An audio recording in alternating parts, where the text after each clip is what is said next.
नमस्कार, हम आपके लेके आ चुके हैं कक्षा 9 में गणित है। आपका किताब चैप्टर आपका 10 है। आपका पाठ का नाम है हेरोन का सूत्र।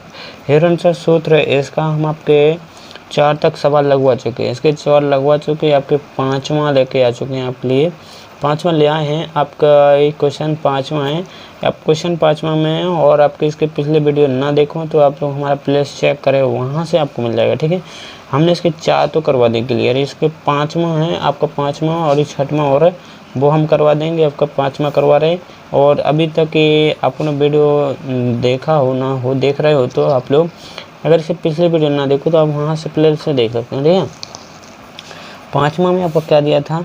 आपको दिया था एक त्रिभुज की भुजाओं का अनुपात। एक त्रिभुज की भुजाओं का अनुपात 12:17:25 है। ये आपके अनुपात का चिन्ह है। 12:17:25 है। और इसका परिमाप अपन का भुजाओं का परिमाप कितना दिया है? 540 से इसके त्रिभुज का क्षेत्रफल ज्ञात करें। ठीक है, ये त्रिभुज का जो अपना ये क्षेत्र घेरना, ये त्रिभुज, ये क्षेत्र अपना ज्ञात करना। ठीक, कितना है ये क्षेत्र निकालना, कितना घेरे जी त्रिभुज, मतलब ये डंडी सी बनी ना, एक साइड से इस साइड 3 डंडी, कितना क्षेत्र घेरे जो निकालना पड़ा। ये क्षेत्रफल का मतलब यही होता है यहाँ पर, इसलिए हमने लिखा हल। और माना एक त्रिभुज की पी क्यू आर की, माना जी त्रिभुज पी क्यू आर की भुजा का जो त्रिभुज दाव तो हमने एक त्रिभुज दाव तो क्योंकि भुजाओं का अनुपात कितना मान लो हमने, माना त्रिभुज की भुजा पी क्यू बराबर 12x और पी आर बराबर 17x और बी यहाँ ए मान लो, यहाँ बी मान लो, यहाँ क्यू आर बराबर 25x। कौन सा? और जितने चित्र में है सो आप जो भी लिख सकते हैं चित्र में देखने पर, चित्र में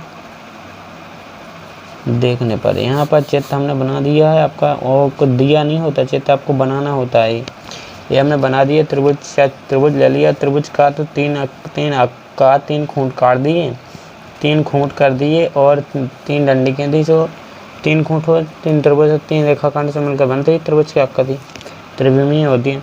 और यहाँ से आपको जे निकल आया तो अपने इतना मान दिया था, मान लो नहीं तो जो भुजाएं अपन अनुपात में लेती सब ने भुजा मान लो। ठीक है, अनुपात में लाई तो सबने ने भुजा मान लो। तो भुजा मान के लाने अपन ने एक्स लगा दिया। तो बस चाहे जो कुछ चर राशि मान लेते अपन लगा के उनसे हमने इसे एक्स ही मान ली। और इसका परिमाप दिया था तथा त्रिभुज कौन सा पी क्यू आर का परिमाप कितना दिया था अपन को?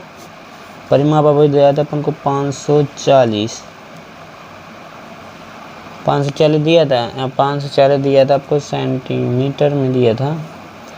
यहाँ से आपको त्रिभुज परिमाप का सूत्र होता है a + b + c, a + b + c। तो यहाँ पर a + b का सूत्र लगा दिया और यहाँ पर परिमाप कितना था? 540। ठीक है, 540 रखा दिया था।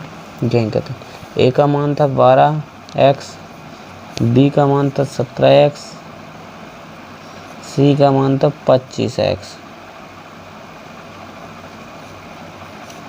बराबर में कितना था? 540। ठीक है, यहाँ से हमने आपको क्या, वो तो 17 12 जोड़ो 25 जोड़ो, कितने हो? 17 12 29। ठीक है, 29। 17 12 आपके कितने होते हैं? 29 में 25 2 कितने होते? 9 5 14 14 तो 4 5 54 हो रहा है। 54 कितने? 54 x बराबर 540। ठीक है, यहाँ पर गुणा में तो अब पक्षांतर करेंगे तो कहाँ जाएगा? बटे में। 540 बटे 54, तो 54 का भाग देंगे तो 10 में चला आएगा। 54 धम्मा 540, 54 अरे कितना 10 आ जाना, कितना आ गया? एक्स बराबर कितना? 10 आ गया। अपने एक्स का मान कितना आ गया? 10। अब अपन क्या है, यहाँ से भुजाएं निकाल लेंगे। एक्स का मान जितने यहाँ पर पी आर बराबर 12x इनके माने थे तो यहाँ पर रख देंगे तो इनकी भुजाएं निकल आएंगी। तो भुजाएं निकालने के लिए अपन क्या करें? अब माना से यहाँ से डालेंगे अपन। अब माना से हेडिंग डाल के जितनी अपन ने भुजाएं मानी थी, कितनी माने थे? पी क्यू बराबर कितने माने थे अपन? पी क्यू बराबर माने थे 12x। एक्स का मान कितना आया था? 10 निकला था, इसको गुणा लगा देंगे एक्स का मान रख दिया यहाँ पर, 12 गुणे 10 हो गया, 12 धमा कितना 120। यहाँ पर सेंटीमीटर लगाना तो सेंटीमीटर लगा सकते हैं, भुजा सेंटीमीटर में दी गई पर, तो इसके बराबर में ए भी आप लिख सकते हैं क्योंकि ए माने थे हम इसके बराबर में भी। तो और कौन सी भुजा आप माने थे पी आर, पी आर बराबर कितना था 17x, 17x का मान रख देंगे कितना 10। यहाँ पर हमने ये मान रखे हैं और इनके गुणा लगाए, 17 सेंटीमीटर बराबर कितना बी। और कौन सी माने थे अपन क्यू आर, तो क्यू आर माने थे जो अपन क्यू आर माने, तो क्यू आर बराबर कितने माने थे अपन 25x, 25x का मान कितना था 10 निकाला, तो यहाँ पर 10 रखेंगे अपन, सुझे आ जाएगा 250। सो सी कितना सी 250 आ गया। अपन ने जो भुजाएं निकल आई, अब अपन ने क्या निकालना अर्ध परिमाप, यहाँ पर अब निकाल लेंगे अपन अर्ध परिमाप, ठीक है अर्ध परिमाप। इसलिए त्रिभुज पी क्यू आर का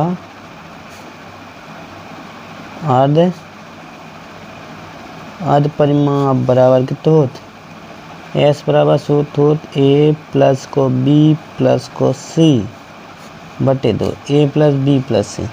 यहाँ पर पूरे का मान के ए प्लस 120 प्लस 170 प्लस 250, सब जोड़ोगे कितना आएगा, सब जोड़ोगे तो आपको 540 मिलेगा। 540 में अपन 2 का भाग देंगे कितना बचेगा 270। 270 कितने आ गया आपका अर्ध परिमाप, 270 आपका अर्ध परिमाप। इसका भाग दे दिया, 27 दूनी कितना होता है 54, इस पर भाग दे दिया। और अब अपन को क्या निकालना है, इसका त्रिभुज का परिमाप, जितना अपन ने यहाँ पर एक किया ना था इसका, अब इस त्रिभुज का क्या निकालना परिमाप, तो परिमाप में त्रिभुज का क्षेत्रफल निकालना, ए निकालना है अपन को, ए निकालना है। इसके अपन भुजा का अर्ध परिमाप निकाल लिया, परिमाप चाहना होता है ना हेरोन के सूत्र में, हेरोन के सूत्र से लगाएं तो उसमें अपन को क्या लग गया अर्ध परिमाप चाहना होता है और भुजाएं चाहने होते, तो अपन भुजाएं निकाल लें, अर्ध परिमाप निकल गया। और अब आपको क्या निकालना है, अब लगा देना आपको त्रिभुज का क्षेत्रफल, तो त्रिभुज का क्षेत्रफल लगाते हैं, ठीक है। क्या है हेरोन का, अब अपन ने हेरोन का सूत्र लगाते हैं, हेरोन के सूत्र से अपन त्रिभुज के क्षेत्रफल निकालते हैं। तो यहाँ से हमने त्रिभुज पी हेरोन के सूत्र से त्रिभुज पी क्यू आर का क्षेत्रफल बराबर कैसे होता है, हेरोन का सूत्र होता है अर्ध परिमाप गुणे एस ए माइनस अर्ध परिमाप माइनस के भुजाएं, एक भुजा तीनों भुजाएं माइनस कर देने और अर्ध परिमाप से सब ने क्या रहता है गुणा में रहते हैं, यहाँ पर सबरे गुणा होता है। तो यहाँ पर हमने अर्ध परिमाप 270 आया था, 270 माइनस की पहली भुजा ए थी अपनी 120 और दूसरी में से 170 थी, इनको सब क्या कर दिया तीसरी तो अपनी 250 थी, यहाँ पर सब में से घटा लिया इनको लिख के। अब अपन क्या करेंगे इनको घटा लेंगे, इनका मान रख दिया, ऐसे आप मान रख लेना। बस आपको यहाँ पर क्या करना, दो घटा के लिख देना 270 में 120 गया, तो यहाँ पे 120 में से कितना बचेगा 0 बचेगा, 5 बचेगा, कितना बचेगा 150 बचेगा, ठीक है। 120 गया ना अपना, 27 में 270 में से 150 बचा, यहाँ पर कितना बचेगा 170 गया तो कितना बचेगा यहाँ पर 100 बचेगा आपका, ठीक है। 170 चला गया, बस 100 बचा आपका। यहाँ से आपका क्या बचेगा 270 में से 250 गया तो आपका बचेगा 20, ठीक है। यहाँ से आपको क्या करना है, अब इनके जोड़ा कॉमन लेने की कोशिश करना, कॉमन निकालनी, यहाँ से कितने 12 निकालते हैं। तो यहाँ से आपको क्या करना है 27 गुणे क्या करना है 10, और यहाँ पर आपको 15 गुणे 10 कर देना है। 150 को हमने बना दिया 15 गुणे 10, ठीक है। 150 को यहाँ पे 15 है, 15 गुणे 10 लिखा है, और इस 100 को हम 10 गुणे लिख दे रहे हैं, 10 100 को क्या लिख दिया हमने 10 गुणे 10, और गुणे 20 को लिख दे रहे 2 गुणे 10।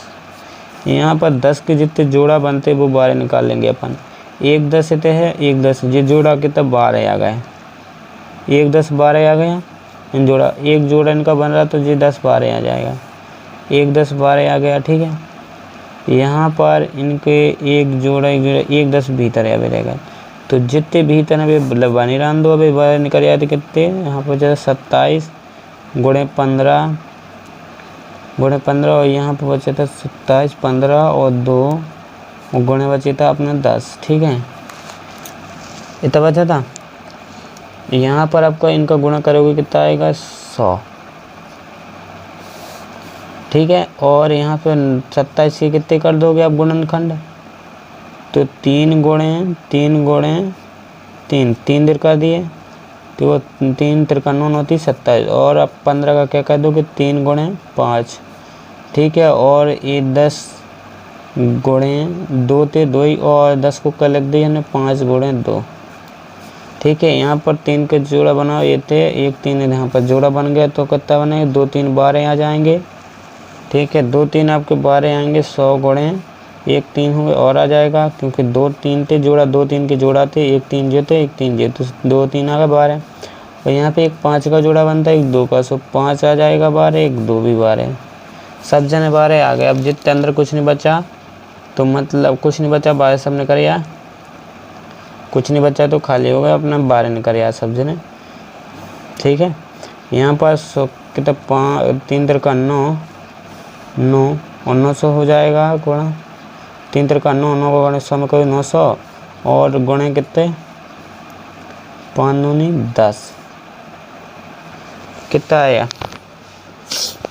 5 9 10 कितना आ जाएगा 9 10 को गुणा कर दो कि तुम्हें से कितना 9000, कितने त्रिभुज का क्षेत्रफल कितना 9000 सेंटीमीटर स्क्वायर, त्रिभुज का क्षेत्रफल कितना आएगा 9000 सेंटीमीटर स्क्वायर।